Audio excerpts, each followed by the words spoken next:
Senhoras e senhores, chegamos a mais um episódio especial do meu, do seu, do nosso Side Talk. É aquele velho e bom pedido: curta, comente, se inscreva no canal, compartilhe e ative o sininho, porque de hoje em diante você não perde mais nenhuma novidade. Saiu aqui, você recebe em primeira mão. E as convidadas? Agora não. Produção, hora do que? Hora de conversa, né? Então vamos sem enrolação. Jones, telão do Felipão, roda a vinheta.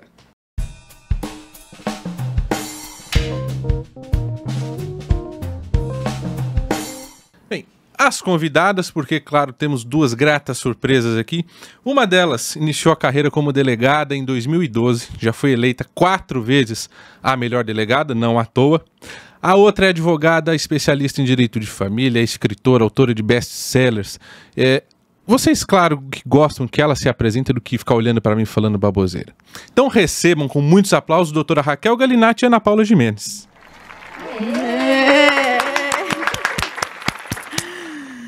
É um prazer ter vocês duas aqui com a gente. Obrigada pelo convite. É todo nosso. Doutora Raquel, vamos começar contigo. Nesses últimos tempos a gente tem visto uma pauta não tão legal nos noticiários, na internet, que são os ataques às escolas. Você hoje, como uma pessoa experiente na segurança pública, como delegada, o que você diria que faltou para combater essa violência instalada nas escolas? O que tipo de ação contínua deveria ter? Felipe, hoje falarmos em educação e não falarmos em segurança pública é impossível.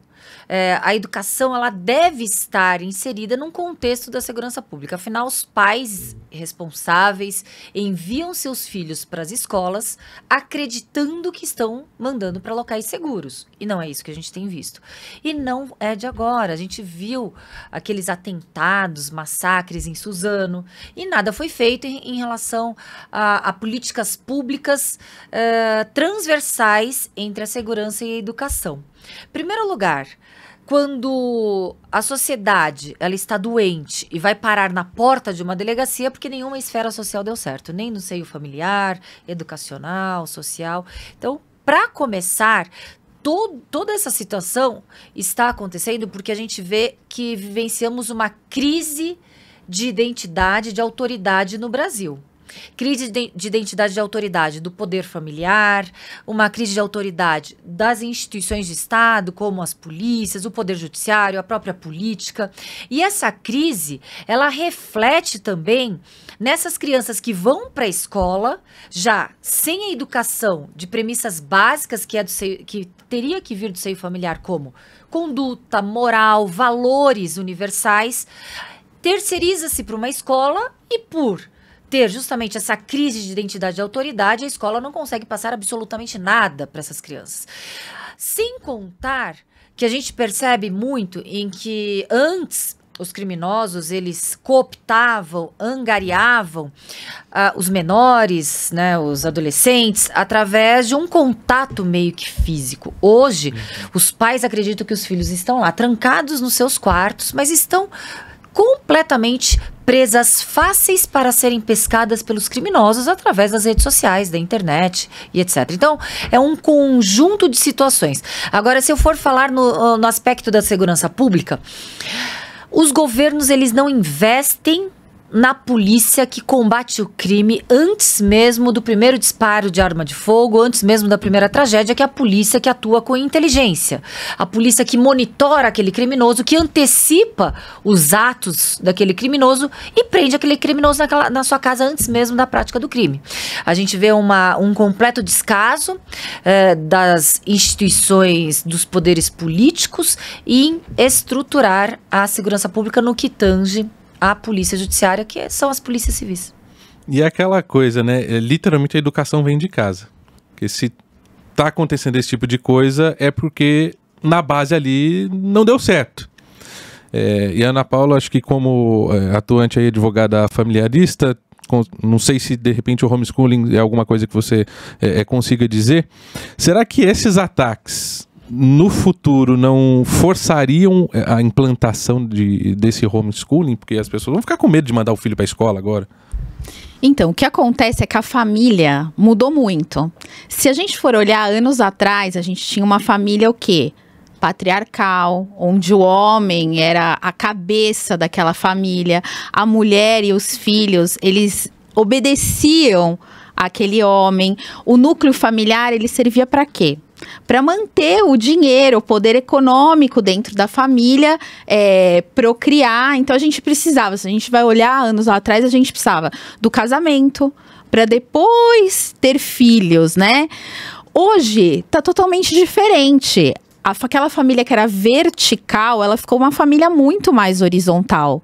Então hoje a gente tem a cultura do diálogo. O que aconteceu? A mulher e o homem, eles foram equiparados. A mulher saiu para o mercado de trabalho. O homem, ele passou a colaborar mais em casa. Hoje tem o diálogo entre pais e filhos. Então, antes, o que a gente via como uma autoridade, então o pai falava, ninguém questionava nada e todo mundo tinha tendência a obedecer. Hoje em dia, com essa cultura do diálogo, as pessoas foram de um extremo para o outro, elas ainda não atingiram o equilíbrio. Então, a gente está numa era de ouvir os filhos, do homem e da mulher, conversarem em igualdade. O que aconteceu? Muitos pais passaram a ser permissivos demais. Então, deixaram de lado...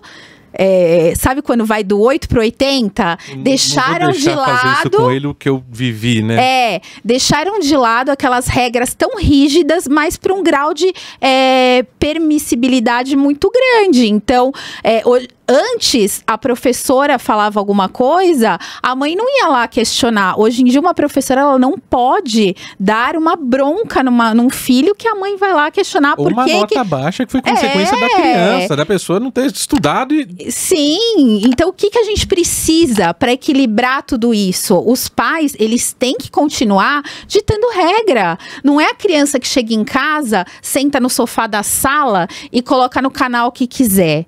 Não, a casa é dos pais, não é da criança, entendeu? E diminuir o número de telas, porque com essa vida louca que a gente vive, muitos pais estão delegando a educação para as telas. Então, vou deixar lá meu filho assistindo qualquer vídeo, interagindo com qualquer pessoa, não fiscalizam, como a doutora Raquel falou, acham que está tudo bem, mas não está tudo bem. Essas crianças estão carentes, porque os filhos, eles precisam dos pais presentes na vida dele, e faz parte da maternidade e da maternidade um direcionamento, uma educação, rigidez em alguns momentos. Claro que a gente tem que a gente não pode agredir um filho, mas a gente tem que ser firme, porque a criança, ela precisa de limites. Ela se sente amada quando ela tem limites. Uma criança que não tem limites, ela vai fazer de tudo para chamar a atenção, muitas vezes, daqueles pais. Dizendo... Aquele famoso ditado, né? Quando você falou isso, aquele famoso ditado. Eduque uma criança para que você não puna um adulto. Exato, perfeito. Acho que não cabe melhor numa situação dessa. Sim. E por que a gente vê hoje crimes, massacres de tudo que é jeito, em tudo que é situação, mas por que estão escolhendo escolas? O que vocês diriam cada uma aí na sua especialidade? Porque as escolas têm sido... Isso é muito tranquilo, Felipe. Qual é a característica básica do criminoso? O criminoso, além de canalha, é um covarde, é um oportunista. Ele busca facilidade para a prática e efetivação do seu crime. Esses canalhas, esses covardes, eles não vão em batalhões, eles não vão no centro de operações e comando dos grupos de operações especiais das polícias, eles não vão em locais em que eles estarão em inferioridade de força física ou estratégica. Eles justamente vão buscar aquela supremacia da sua força para fazer valer a sua canalice, a sua covardia. Então, nesse sentido, os criminosos, muitas vezes ausentes, quando a gente fala que são os psicopatas, que são despidos de sentimentos, eles querem efetivar a prática do seu crime. E quando a gente fala muito nesses crimes de massacre, são os crimes em série, os assassinatos em série, os massacres, muitos espelhados em crimes também internacionais, a gente percebe que a vaidade ali, o ego, ele também prepondera porque o que eles vislumbram é a notoriedade, é a fama. Então existe até um protocolo sobre massacres e crimes em série nos Estados Unidos e em outros países da Europa, da não notoriedade. Não dê notoriedade para esses criminosos em série, porque são os crimes em repetição que outros vão se encorajar para a prática desses crimes. Então, não dê palco para ladrão, não dê palco para canalha. Mas como ponderar, informar a população da realidade, informar a população do risco que existe e não informar e não noticiar esse criminoso? Simplesmente anule a identidade desse criminoso. Informe, debata. O que você está fazendo aqui? Vamos debater justamente saídas, raízes, qual é a origem do problema, as consequências e quais são as soluções. Este é um caminho adequado para a gente conseguir combater esses criminosos e impedir a prática desses crimes. Porque, por exemplo, esse que esfaqueou e matou uma mulher de 70 anos... 73. 73, né? Já era uma tragédia anunciada, posts dele de 1 ano, 2 anos, Discord, alguma coisa assim. Inclusive, né? Dizendo que ia fazer. Aonde que falhou para não conseguirem interceptar esse... Não temos, desde os massacres que ocorreram aqui no Brasil, nós não temos políticas públicas, nem normas de conduta e compliance até, nas escolas, colocando qual é a atribuição e responsabilidade daqueles que dirigem uma escola. Por exemplo, uma sugestão seria muito tranquila, o diretor. O diretor, ele é a autoridade máxima naquela comunidade escolar, acadêmica. Ele tem informações, mesmo que informais, do que está ocorrendo naquele ambiente. Se ele cria um centro de comando e controle de informações que venham dos pais, dos filhos, dos alunos, dos responsáveis daquela comunidade escolar, dos professores, de todos aqueles que convivem. Algumas conversas com um ruído alarmante, já automaticamente denunciar para a autoridade competente, no caso a Polícia Judiciária, as polícias civis, que vão ali continuar esse monitoramento de forma legal, com autorizações judiciais. Então, faltam normas de conduta, de padronização. Quer saber outro exemplo? Por exemplo, que a gente viu esse massacre que antecedeu lá no Sul, que foi aqui no estado de São Paulo, da professora esfaqueada e morta. E uma outra professora, ela agiu com heroísmo ao impedir uma tragédia ainda maior. Quando a gente atua na segurança pública, quando a gente atua em gerenciamento de crise, vocês sabem qual que é a situação mais difícil de um operador de segurança pública, de um policial? É justamente ali. A contenção de um atirador ativo, ou de uma ameaça ativa, no caso. Por quê? Porque todos os protocolos em um desastre, eles são colocados em xeque a partir do momento em que o policial, ele vai ter que a todo instante, ele vai ter que neutralizar aquela ameaça ativa, mesmo que para isso ele passe por pessoas pedindo socorro, às vezes um socorro imediato, instantâneo, que se não socorrida naquele instante ela vai morrer, vai ter que passar por essas pessoas ensanguentadas, esfaqueadas, para conter e neutralizar aquela ameaça. Então, até quem atua na segurança pública é uma das situações mais, se não a mais drástica que existe no gerenciamento de crise. Ali, até mesmo pelas falas da professora, ela não tem treinamento de gerenciamento de crise e ela disse, agir por instinto. Quer dizer que a gente vai deixar na mão de uma forma amadora e instintiva os filhos que são colocados nas escolas? É isso mesmo? E poderia ter dado errado aquela ação dela ali. certeza. Ela tomado uma facada também e morrido, né? Com certeza. Então é essa situação caótica que a gente vivencia, uma ausência de política pública, uma ausência de norma, de protocolo, para que a gente possa não solucionar de forma paliativa os problemas que surgem, mas sim impedir esses problemas. esses crimes. E aí, doutora, como delegada, desculpa, só emendando aqui, Ana Paula, como advogada mais voltada para o direito, o que você diria, de repente, que precisa ser feito alteração de lei, alguma coisa, porque parece que existe um excesso, né, de direitos para o criminoso e nada para a vítima. Será que esse é claro que um dos fatores que dão segurança para que eles cometam crimes? O que a lei, de repente, poderia mudar para isso ser feito? Então, o que eu acho, né? Antes da mudança da lei, essa mudança tem que começar em casa. Então, os pais têm que dar mais atenção para os filhos, têm que perceber muito mais, continuando o que a doutora Raquel falou. Porque esses pais, se eles fiscalizarem o material dos filhos, se eles fiscalizarem as conversas que essas crianças estão tendo, eles vão saber que rumo as coisas estão tomando. Então, não é somente leis. A lei é importante.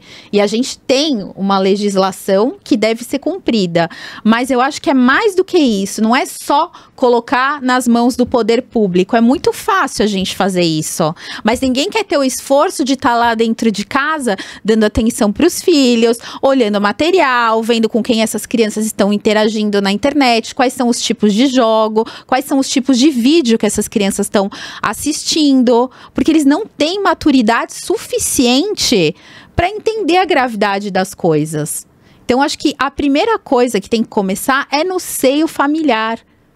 É na dedicação que a gente tem que ter com os filhos, porque ter filhos é fácil, só que delegar para a escola, delegar para babá, delegar para terceiro, jogar a responsabilidade para qualquer um. Ou falar que a culpa é só do poder público. Também não, mas a gente tem um país com excesso de direitos e garantias para aqueles que praticam crimes e uma ausência de direitos pro cidadão.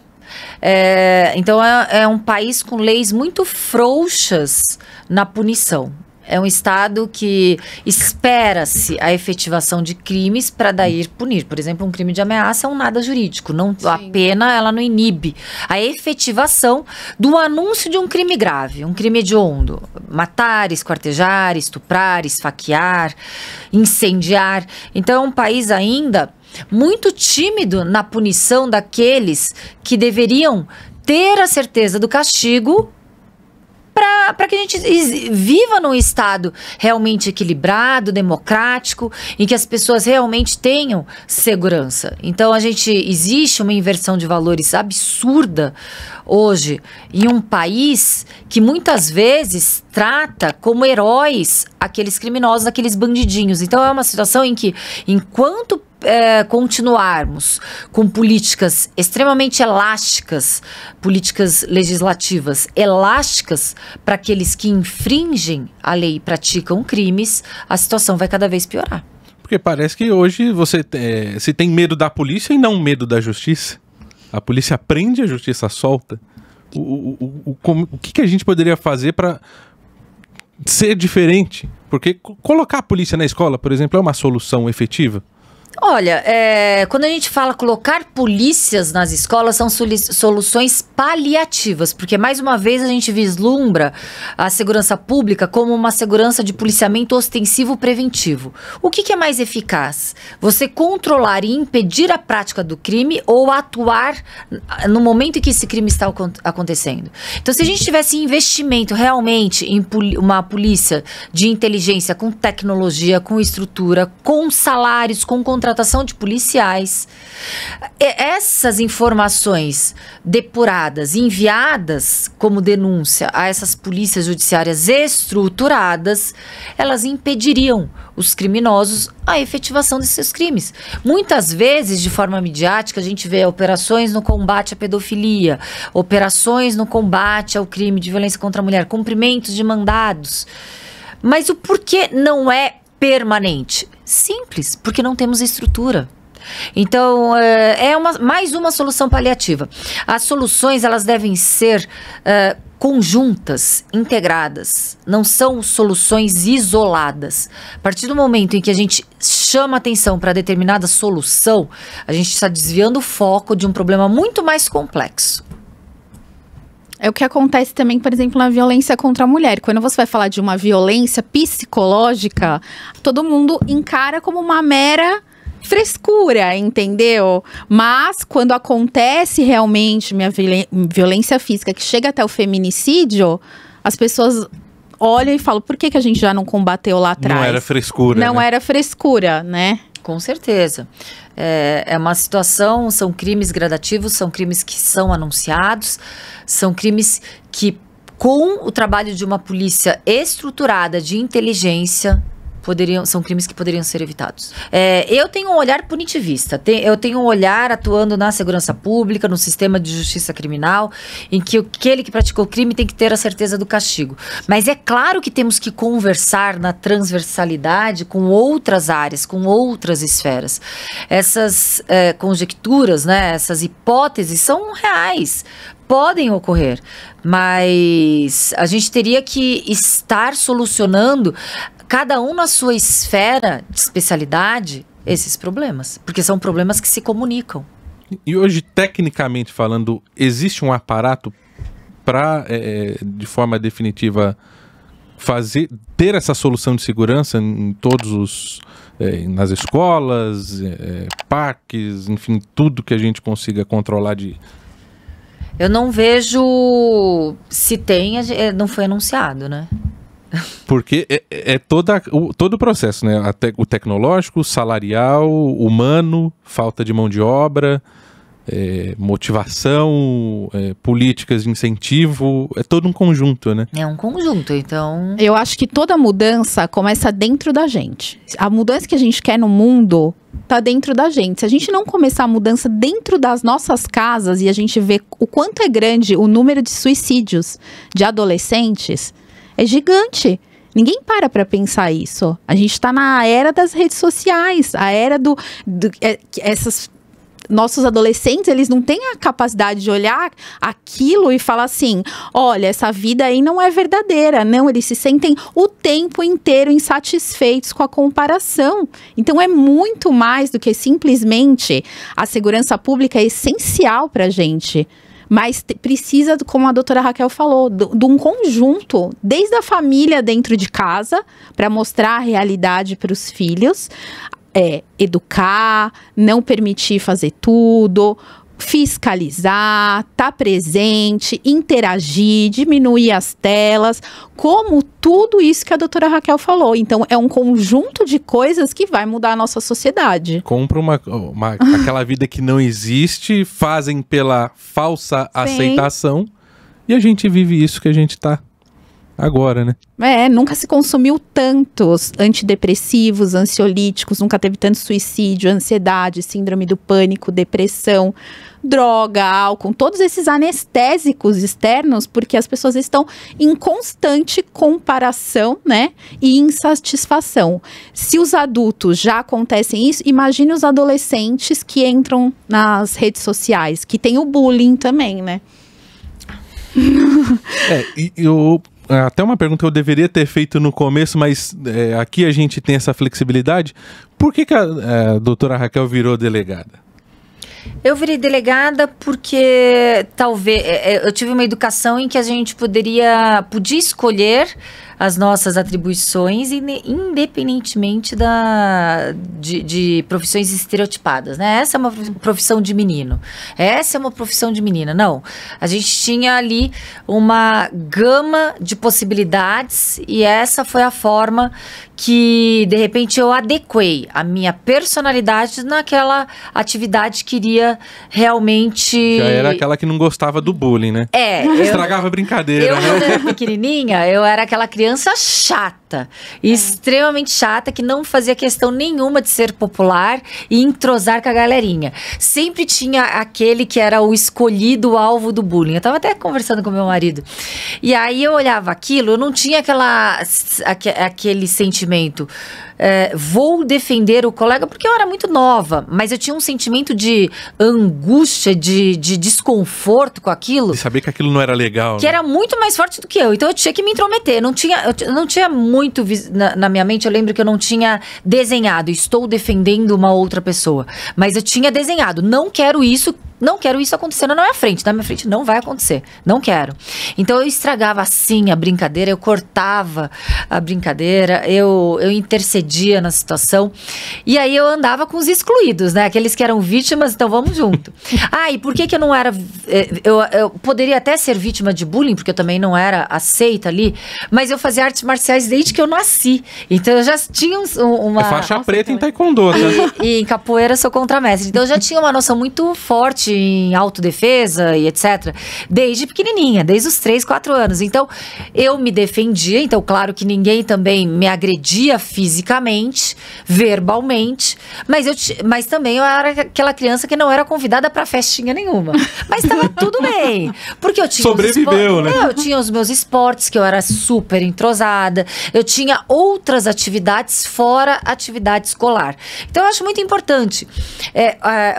Quando a gente fala em bullying, etc., eu acho que o bullying não é um mimimi, eu acho que é uma segregação em que aquela criança é escolhida para ser alvo de pancada, de ridicularização, de humilhação, de isolamento. Então é algo muito cruel.